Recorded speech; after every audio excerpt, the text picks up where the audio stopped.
What is happening? Mr. Sam, welcome, brother. This is our third year of doing this. And I get so giddy and excited. Like, you go into the event. I know I was trying to get there this year. Like, I'll hopefully be back in Denver next year. I can get it on the calendar, non-negotiable, be there. But I so look forward to this conversation for you coming out of one of the largest marketing events, especially in our space in the industry, of really at the forefront what's happening. And it's so cool to think back over the last 2 years and kind of where they said the focus and to see how things have been playing out. Mm-hmm. And so I know today's going to be just as much fire and writer downers. So you guys listening, I know you're multitasking, but if you get a sec, actually, you don't even have to get off the treadmill. Just listen, and I bet Sam's got a way to get access to all of the notes and all of the slides and all the goodies. You got it out of the event. So if you guys listening in, stay till the end. Sam's going to give away to be able to get all of the notes. Obviously, we don't have 6 hours to dive into everything. So we are going to pull the top 8. I think that top 8 takeaways from this year's takeaways. You got it. Yeah. Well, thanks, John, for having me. It's always a pleasure to be on the podcast. Hanging out with you, having conversations with you has been a big part of my business and my life for the last 5 years. So I appreciate you very much. Yeah, absolutely. And the opportunity to be here sharing more to help other people too. So yeah. So Sam, talk about what is the event that we're so excited about and the takeaways and nuggets we're going to share today. Yeah, so it started out as the brand and marketing conference by 1000 Watt. That's what it was called, just the branding and marketing event. So, or summit. It was called the summit. That's what it was. And they switched the name to Signal to just be an event to gather people together to really cut through the noise of what's going on in the industry to create a signal that you can resonate with your people, with your clients. And so the event is called Signals, put on by 1000 Watt. 1000 Watt's been around the industry for quite some time. Had some really heavy ties with Inman and that organization, gathering the best of the best together. And the event is about 400 people, but it's a mix of agents, chief marketing officers, large brands, the big movers and shakers in the industry coming together to talk about marketing and how to make marketing better. What's resonating, what's working, what's not. And so this way I got connected to it was really, I was looking for the solution, right? I was looking for the solution. I knew I needed better marketing. Coming out of changes in my career, I knew that marketing needed to be a focus. So I learned great at events, and I love meeting people and learning in the room. So I went to this event in Dallas, and this is now my third time coming back. It was Dallas for 2 years, and now Denver just a couple of weeks ago, and then coming back to Denver again next year. But it's changing in time of year. It's coming back in October, so that's a little different. That might even work even better. Yeah, so October 2027 is going to be in Denver again. So venue was fantastic. It was right downtown, close to the Performing Arts Center. Very easy to get to, very easy to walk around to all the restaurants and cool things we've got downtown Denver. So it was great, great That's venue. Awesome. Had a great That's awesome. Participation from people out of the state and out of the area too. So it was great. Yeah, so. I love it. Sam, let's dive in. I'm, Cool. notepad, pen ready, and so, so many takeaways. I think a lot of it. I know for me over the last couple of years, somebody really interested in getting into the focus and the takeaways and kind of a theme, right? The event sometimes. They have a topic, but sometimes that the theme is a little bit different than the topic. There's always a theme that comes out. And so I know over the last couple of years with, social, storytelling and AI and social media and really at the forefront of everything. I mean, the room is full of CMOs, heads of marketing for a lot of the, Fortune 5,000, 500, 100 companies in the room. So Sam, dive in. Yeah, you bet. So the overall theme this year was really creating your signal, as the event was called. Really kind of getting rid of the junk and putting out real signal, real purpose behind what your marketing is. So really being intentional instead of just putting out AI slop. AI was absolutely a big discussion every part of the event. But if you're just putting out content without any intention behind it, it becomes noise, and that people are ignoring the noise these days. So if you're using AI to make yourself more efficient, and using it the correct way to really get through what you're trying to get out there into the world and connect with your clients, that's where it's going to be much more efficient to use AI to get that signal across. So real marketing is not the same as content production. So they talked about that as one of the bigger themes. Is it easy just to put out a bunch of content and just hit post and just fill up the feed as much as possible just to be visible? That's not resonating anymore. But if you have purpose and meaning behind your content, creating a story that resonates with your audience, what they're thinking, what they're struggling with, what their problems are, using that as your marketing will exponentially get more of a return, get more interaction, get more engagement from your audience. So what is, Sam, we hear the figureheads at the forefront of this space, especially the Gary V's and Alex Hormozzi's, of put out so much content that basically failure is never going to happen, right? Success is inevitable because you're putting out so much content. So you have that. And then, at the same time, Gary will say, but your content has to be good. Well, how do you create good content at scale? It starts with listening, right? You got to know who your audience is, what they're thinking about, and listening to them and what their problems are. So yeah, you do have to focus a lot of time on your content. AI can make that process speed up a little bit, but it still comes down to listening and knowing what your clientele needs, what your target audience wants and struggling with. You talk about the pain and pleasure all the time about, right now, it's really about who has the pain that we need to focus on. Well, what is that pain? How can we speak to that? How can we solve that problem before they even think about it, and have that ready for them as they go to search for it? You want to be there with your content. And so while I don't know if I agree with Vaynerchuk saying 50% of your time needs to be focused on content, AI should be able to help cut down that time a little bit. It does need to be focused and consistently speaking value into your target market. So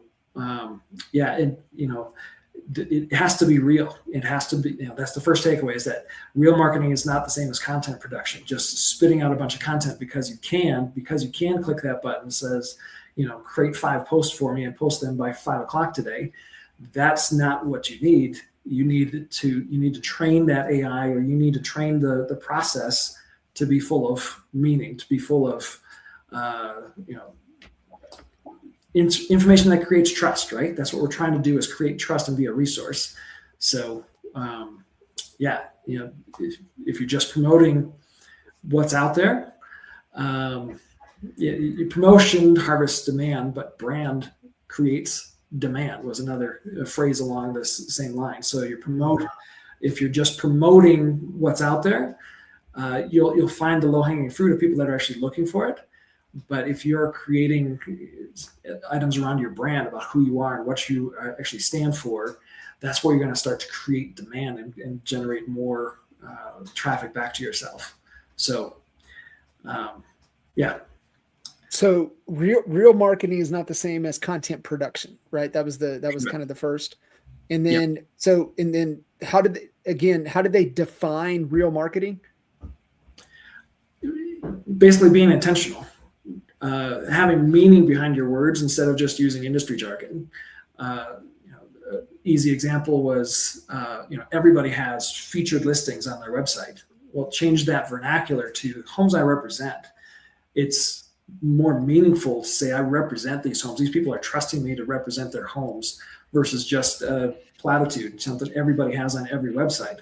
Featured listings, right? So being intentional about what the words are that you're conveying, what you're trying to convey, and that's trust, that's expertise, that's advocacy. homes I represent is a perfect example of that. I love it. I love it. I love the expertise and, being an advocate, but, Mm-hmm. no, that's representing, partnering with the sellers, right? Just being able to be that advocate, right? Come back to that word, right? Just being an Absolutely. advocate for them to help them accomplish whatever they're trying to accomplish in their home buying and selling in this situation, situation. Yeah. We could dive deep on that. Obviously, with National Association of Expert Advisors, that's a big part of who you are. Yeah. And my tagline has always been helping people make wise real estate decisions, and that's that core of who I am. Really speaks to how I want to create my marketing to be known as somebody that's there to help, that's there to um, give wise advice so they can follow that, helping them make that final decision with good information that I have to give them. So, Yeah. yeah, So good. It all needs to be based on something of meaning. It can't be just, I'm here to, help you connect with ABC Main Street, 123 Main Street, whatever. That meaning is going to create demand and help people connect with you as a person if you really have that meaning behind what you're trying to share. So, One last question before we move on to point number 2, because we'd be here all day. And so I think of, like, you said real purpose. And I think I obviously I'm running through the filter of our purpose, right? Inspire and challenge people to think bigger so that they can transform their life, therefore able to transform their business. And you can unpack that in so many ways, but my mind goes, okay, inspirational content, challenge their thinking content, transformational content, what it means, who you have to become in order for that transformation to be possible. How important, you got to tailor it to who you are, right? For now, sure. Because how important is it, where my mind goes, Sam, is the incongruency of being able to, this is my purpose, but am I creating content that's genuine to who I am, that is going to attract the individuals that I want to help work with, right? Is that kind of where, am I thinking about it the right way, that how they're positioning it and talking about it? Yes, absolutely. I think, who you are is going to come out in how you want to express yourself to your clientele. So the words you used in your tagline, I'm not going to be able to repeat everything that you shared what your tagline is, but those words resonate with people that you want to connect with, and they will naturally find you in all the noise that's out there. They'll find that as their signal to connect with and dial in on what you have to offer. You can use your example, right? Wise real estate decisions. So what is wise? What does it mean to be wise in your real estate decisions, right? So it's a lot of educational, what we mean by wise. Sure. This would be wise. This would be not be wise, right? So you can have some contrasts of wise, not wise, wise, not wise. Sure. Okay, sure. got it. Wisdom is experience and knowledge rightly applied to help you solve a problem. So wisdom turns into solving problems and helping. So they're all kind of interlinked in my in who I am and how I represent myself as helping people make wise real estate decisions. So I love it. That's awesome. Yeah, good stuff. All right, Sam, takeaway number 2. We were bouncing into it already. So the best brands are built on meaning, not just visuals. So you're on the idea that a brand is not just a logo or a color palette. It's the feeling people associate with you. It's the meaning behind your words. So it all should be one solid package, and it's worth it to invest the time and get outside opinions from people that have done this before to build that brand so it resonates with you, with the words that you're saying, with who you are as a company, where you're doing business. I can't really represent modern high rises. I'm here in the mountains of Colorado. It just doesn't fit. I can't use that. So the visuals are important, but what you're building behind the visuals, the best brands are built on meaning, not just those visuals. So that's so good. Yeah. Being able to tell the story behind it. You got it. Yeah, it needs your slogan, your words, your logo, everything should be backed and connected to that story of who you are and why you're doing what you're doing. That meaning that you're trying to resonate with your clients. So, Love it. I love it. yeah. So you got to be able to deliver that in that too. So if I tell people I make wise real estate decisions and then I don't have any products that direct that way, it's almost like a bait and switch, right? You're telling me one thing and then you're just delivering what's out there. That doesn't help. I need to layer on that wisdom and experience in what I market, but also how I deliver in person with people in order to have it all connect well and actually work well together. So that's a big part of it. I love it. I love it. Number 3. Moving on to number 3, agents need to become advisors, not just access points. So again, similar to what we were talking about before, when information is everywhere, people, we've talked about the biggest complaint right now is not necessarily communication anymore. It's about the clients think they know as much or more than their agent they're working with. So we can't just be the connection to information. Everybody's got AI at their fingertips. It's no longer enough. The agent's job is to unlock the meaning behind it, unlock what you do with that information instead of the information that's there. So it's to help clients interpret trade-offs, make decisions, understand risk, and move forward with confidence. So using the judgment, the local context, the real world experience, that's all the layers beyond the information that you can't get from AI. It only comes from somebody that's in the trenches, doing the business, having that experience that won't translate into words on a page.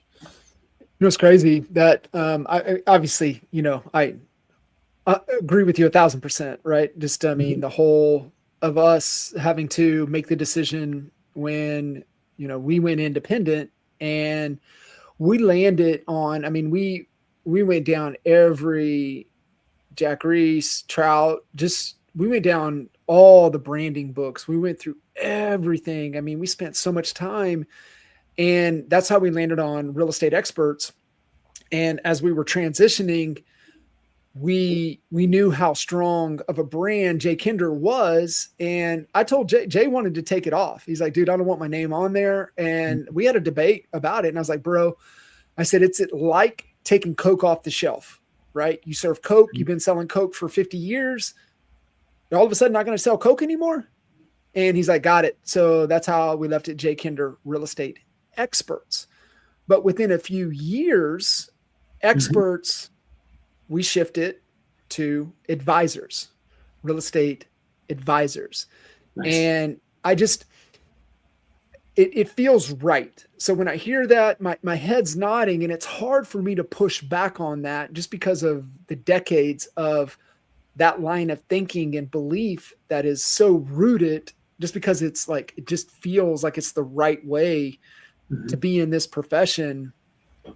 We're not the hero here. And our job is to advise, and that be kind in your advisement, and don't be nice in your advisement, be kind. And when you're kind, you tell them the truth. And that may mean they need to hear something they don't want to hear, but they need to hear it. And the hardest thing, especially for agents that may have a little bit of commission breath, is not telling them you don't have a product, or you're not a buyer in today's market. Let's sit on the shelf for another 6 to 12 months, and then we can reevaluate. Right. That's being an advisor. Yeah. And it's hard. It sounds so simple. Us talking about it, you're like, yeah, that's the right thing to do. But in the moment, do you tell them what they need to hear, not what they want to hear? That's the difference, I think, of really stepping into that advisory role. Right. I love that. I agree 100%. Yeah. The tough truth is what people need, truth and grace. When you have truth, that's the hard thing. Grace may be the easy, well, everybody, is just okay with that. But truth and grace, the blend between the two is what's necessary in a good advisor. Being a good advisor also means, you have that expertise. If you don't have that expertise, you just have the information, just like the client does. You need to be around mentors, team leaders, coaches that are helping you get that experience and that wisdom that you can use to advise the general public that you're working with, or the agents that you're helping in this industry. So being an advisor automatically comes with that expectation of having that experience and wisdom to back it up. I love it. I love it. So good. Number four. Number four, AI is a tool, not a personality replacement. So you really shouldn't be using AI to make more junk faster. That was one of the ones. So, there's plenty of AI slap out there. There's plenty of people that are using AI just to generate a lot of content, but not really putting that heart behind it. Really need to take the time to create and cultivate and adjust those prompts to be your personality. And I'm not an expert at it, but I'm working at it. And there's lots of tools out there that can help you build that personality into the content you're creating, so it sounds like you, looks like you, feels like you, and will require less tweaking when the output comes out. But it still needs to be rooted in a personality of who you are authentically, instead of just relying on the tool to create a persona for you. Right. Do all the work. Yep. And not grab who you are. Mm-hmm. Mm-hmm. Yeah. I love it. Yeah. Makes sense. Cool. So storytelling still wins because humans still buy emotionally. So, I've been on a storytelling push for the last couple of years, and I know you've shared, plenty, and we've got great examples in our community of people that are around that are doing this at a high level. But storytelling is absolutely connecting more with people than just raw information. So how can we use the owner's story, their information about the house, the memories, the connection, the emotional side of it, to get more attention? So, people still buy emotionally and justify logically. I think you said that before. So how do you blend the two? The storytelling is what grabs the attention. Yeah. Yeah. And I don't even know if storytelling should be on the list anymore, as I feel it's just the blanket that lays over everything. Is kind of how, because we're talking about, right from the rip about creating trust. And I shared with you about a month ago, Matt, my coach, we get into this whole trust thing, and he, Sam, I've never heard it articulated this way. And Matt goes, all trust is just storytelling. And I'm like, okay, hold on. Tell me more. And he's like, how do you think cult leaders build trust? How do you think people that do really, really horrible things that have a lot of people that follow them, how do you think that's possible? And it's done through the power of story. And it really made me sit back and everything falls back to storytelling. And so I know you've put a tremendous amount of emphasis on this, as I think the first event that you went to 3 years ago, that was the number one thing was storytelling. Correct. And then it flipped last year with AI storytelling. Mm-hmm. And then that's why I just feel like it's hard to put it anywhere on this list, because it covers everything on the list is done through just great storytelling. Yeah, that's true. Yeah. And how do you build the story? How do you use the information that you have? How do you use how can you get the stories from your clients to be able to put it into the marketing? That was talked about quite a bit, but storytelling is absolutely at the root, because people buy emotionally, and that's super important. But so good. Yeah. What's our next one? Next one is focus beats noise. There was a repeated warning against chasing every trend, every platform, every hack, and every should.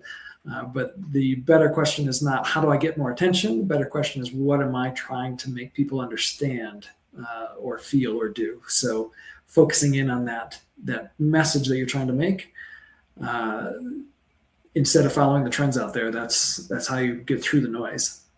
Say that again, Sam. You said what do people, we're trying to get them to understand, feel, or do. So say that again. What did you just say? So what am I trying to make people understand, feel, or do? I don't know. Let's go back and look at the recording because I don't remember what I said. we were joking about my dear friend Alex Piak, and he's got the worst memory ever, right? Like he has the Will Ferrell old school moment, right, where he just rattles off a bunch of really, like, man, that was profound. Dude, yeah. Say that again. He's like, dude, I can't. I don't even know what I just said. What did I just say? Yeah, I do that all the time. You get on a roll, you just, like, it comes out and it's like, okay, what did I just say? I need to go back and look at that again. But yeah, it's just finding that signal and not following all the trends, not following every TikTok dance, whatever, not following what every other agent is doing out there. Sure, you can rip off and duplicate, but if you're just doing it for the trends, you're going to lose your own signal in that noise, and your client's definitely not going to resonate with that signal if you're just creating noise for yourself. So attention without intention is just noise with better lighting. That's good. Yeah. I think, too, when you follow the trends, you lose who you are. Yeah. And, it's just kind of where you end up lost, and you end up following instead of leading. And I just think that's the fast path, right? To being one of the sheep. Yeah. Yeah. Good call. Yeah. It's doing what's right for your clients is what needs to be your primary goal, right? Otherwise you're just following along with trends and you'll get lost in the shuffle. So yeah. I think one of the foundational things that we talk about all the time, and everything always comes back to this. And I think where you can help your focus is knowing what you value. And I think that, like, when you're thinking about your marketing, you also got to be thinking about your values and sure. your shoulds and should nots. And does the content, does it get their attention, yet is it an alignment to who you are? That's why, the very first exercise with anybody I ever work with is, like, what are your core values? Like, what do you value? What are the shoulds and should nots? Mm-hmm. Because if you, and there's a lot of people drift. And I think this is where you get into the noise, is when you drift. This might be it, Sam. And I'm just, like, shooting from the hip here with you. But where I think you could fall into the noise is how far you drift from your core values. I like that. Yeah. My personal story, you did that with me. I'm a perfect example of that. I kind of knew how I wanted to do business, and I knew I wanted to take care of people and help people. But I had my tagline of helping people make wise real estate decisions, but I never had my core values of who I was and how I wanted to do business and how I wanted my team to be represented out there in the world as a representation of me. So having those core values became how we pushed and made decisions and marketed, how it all tied back to the helping people make wise real estate decisions. But there was, loving people as my number one core value, and that resonates together. And if I have people that are doing things on their own best interest on my team, I'm probably going to show them the door. And, if you're doing it just for yourself, that's not who I want to be as an agent and as a team. And that's not the people that I want to be around representing my clients or connecting with my clients, with people that are coming through this door. So the core values. Yeah. What did you say just a second ago? Well, I think where you maybe find yourself lost in the noise, lost in the trends. Yeah. Could be how far you've drifted from your values. I like that. Yeah. We'll make that item number 9 on the list. Okay, I like that a lot. Yeah. Awesome. So number 7. Back to the list. Number 7, taste matters more than agents think. So taste as in, discernment of, what's good quality instead of, just junk that you're putting out there.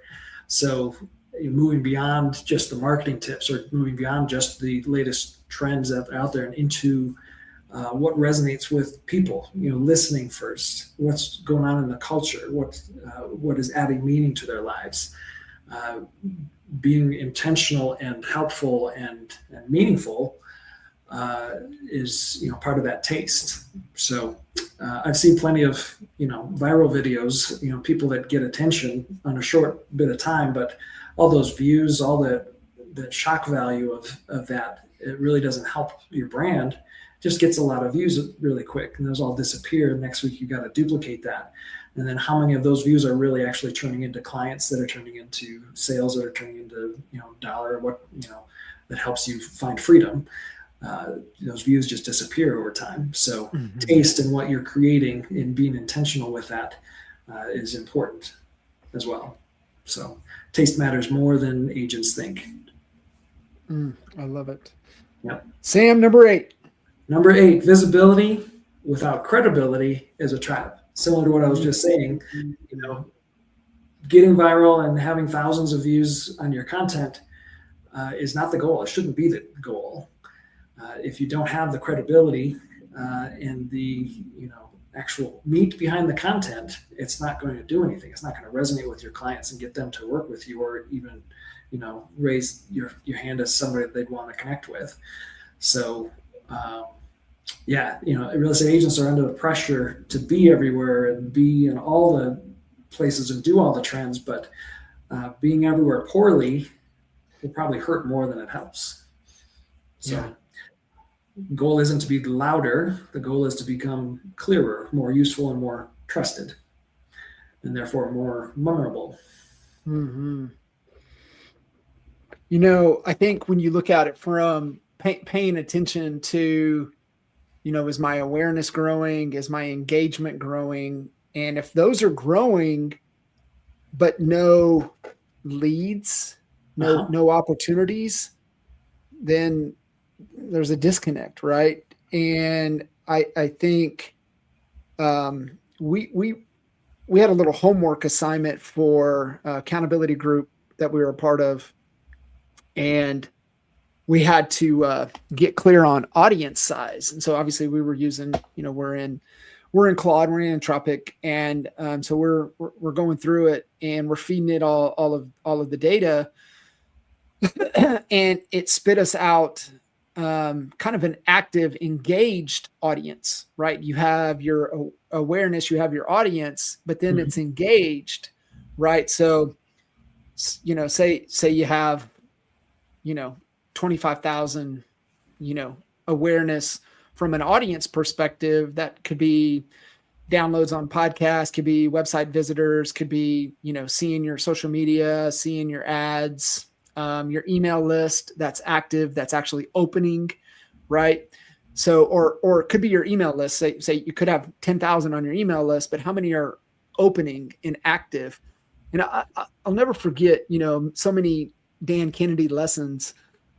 And Dan told us, he goes, Sam, I don't care how many contacts you have in your database. I need to know how many contacts you're actively engaged with.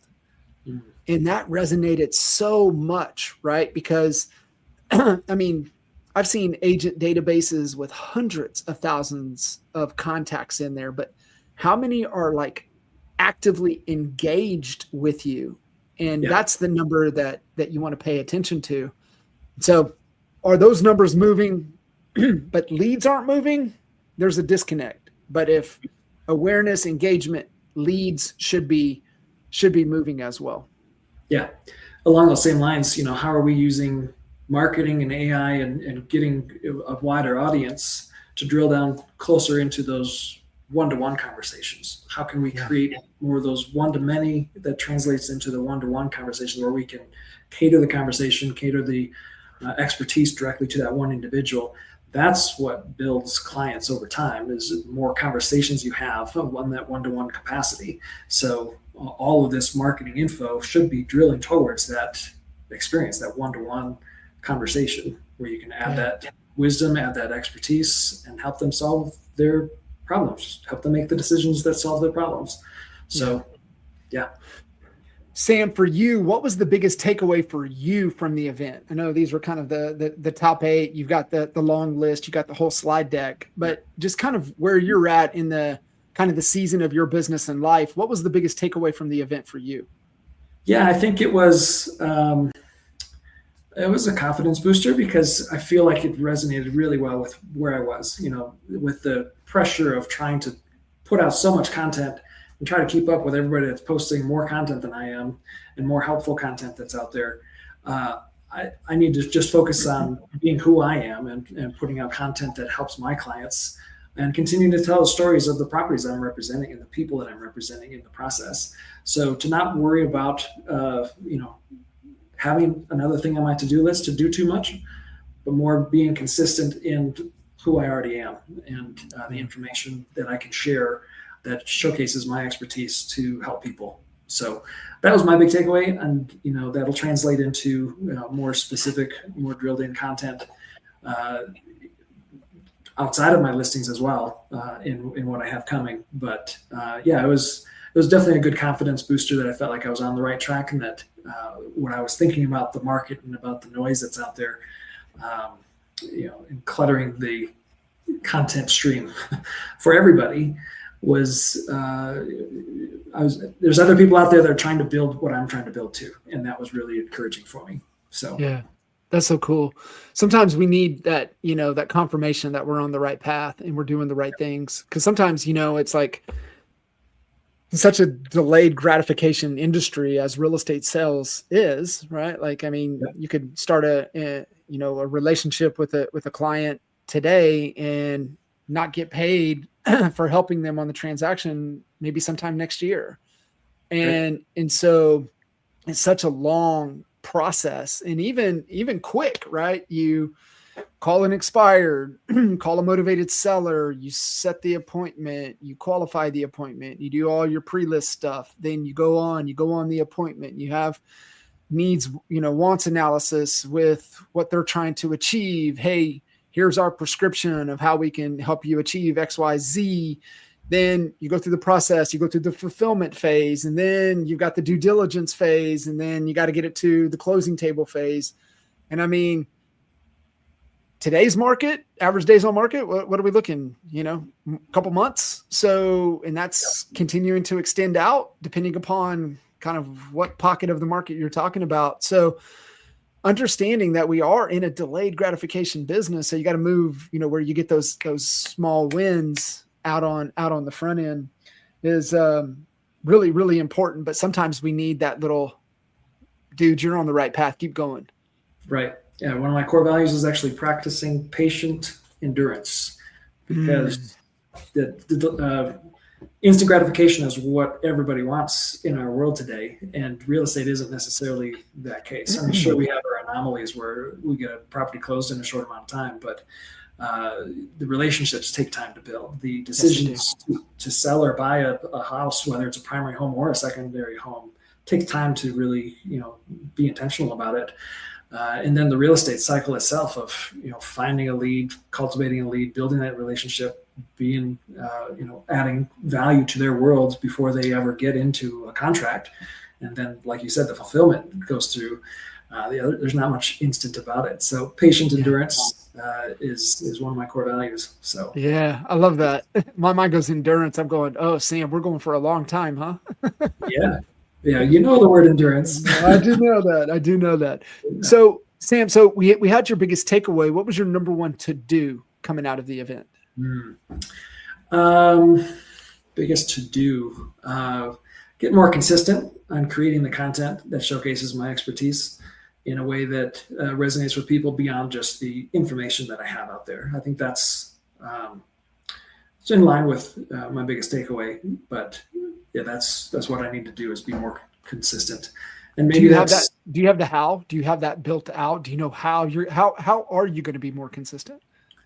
I was just going to get into it might need to be a who instead of how I'm doing it myself, because my time is precious right now. It's already stacked, right? And I think it might just be that who to hire and have somebody else help me through my AI to get me to the end product of creating more intentional content.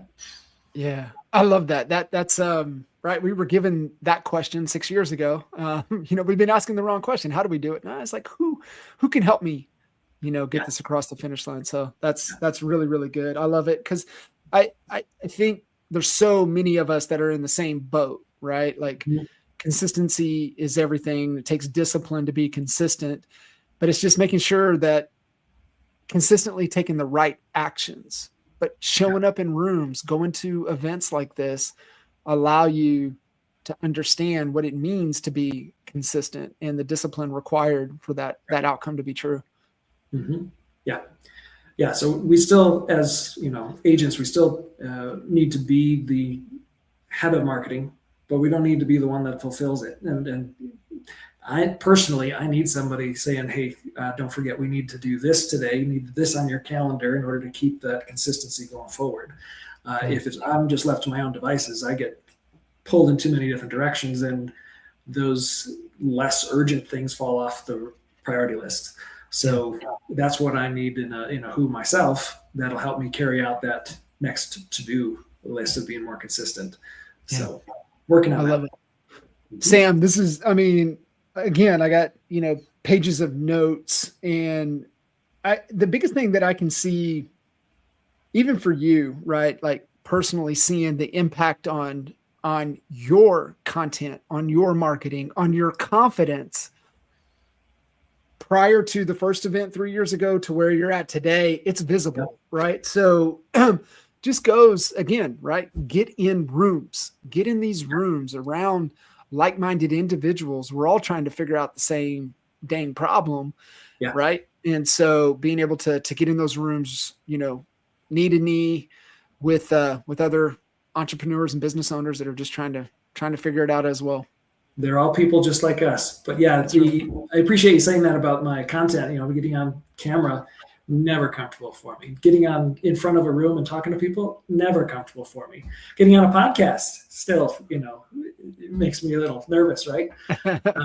Telling stories, just getting on camera, it's all about repetition. It's all about getting there and doing it, not worrying about what it looks like the first time. Let's focus on the next 10 or 50 or 100 reps that we're going to do and how it looks at the end of that instead of right now. That's back to the patient endurance thing. It's one step in front of the other. And once I did that, once I just had a photographer that was willing to put me on camera and force me to just talk to the camera and introduce the properties, because, one-to-one, I could talk about the properties all day long, answer questions and have that conversation. But presenting on camera just took that repetition to be able to tell the story well and to create that hook and be on camera comfortably. So it just took doing it, just getting out there and doing it, because I see people doing it. Why can't I do it? And that's right. So that's been my story. And it started from coming to these events, coming to your events, and getting around like-minded people that are struggling with the same problems I'm struggling with. So we're all human. Yes, we are. Sam, I know you got pages of notes. You have I think you got a whole notepad full of notes from the event. Plus one of the cool things that they do is they share the slide deck. So folks, so I have all the slides, I have my notes. I'm happy to share them. I'm happy to share my summary of my notes as well, what I just shared. I've got them all in a Google Drive. So just send me a direct message, connect with me one way or another. I'm sure John can connect us if we need to. But alpinelegacy.com is my website. If you want to check that out and find me there, if that would work out well for me, or Facebook or Instagram or whatever. So pretty easy to find. Let's do this, folks. If you guys want all of Sam's notes from Signal 2026, shoot Sam a DM on Instagram. Sam Basel. Go to Instagram, DM Sam on there. That just give me the goods, give me the notes. I promise you want them. They are just jam-packed. There's so much just incredible content. And I'm pretty sure everybody that will listen to this conversation, one of those 8 key things is going to be one of the key things that they need to focus on. Yet there's pages and pages of notes and slides that can unpack things a little bit more for you. Yeah. Excellent. So good. Yep, happy to help wherever I can. Yeah, and October 2027 back in Denver. We definitely need to get that on the calendar. It's one of the best events that people that I know that go to that just have so many great nuggets and takeaways from the event. And it's what we're all trying to figure out, right? Modern day, marketing, branding, what it takes to break through the noise and be found in today's market. You got it. Yeah. So good. Sam, thank you, brother. I know we'll do it again next year, but I'm going to be right there with you next year. And so I'm looking forward to it again, man, brother. Thank you so much jumping in, sharing all of the nuggets, and lead with intent, meaning, and just make sure you're not getting caught up in the noise. You got it. Loud and clear. Loud and clear. Awesome. Yeah. Sam, thank you. Guys, connect with Sam. Hit him up on DM on Instagram. Get those notes, get the slides, and we'll catch you guys next time. Sam, thanks, buddy. Thank you.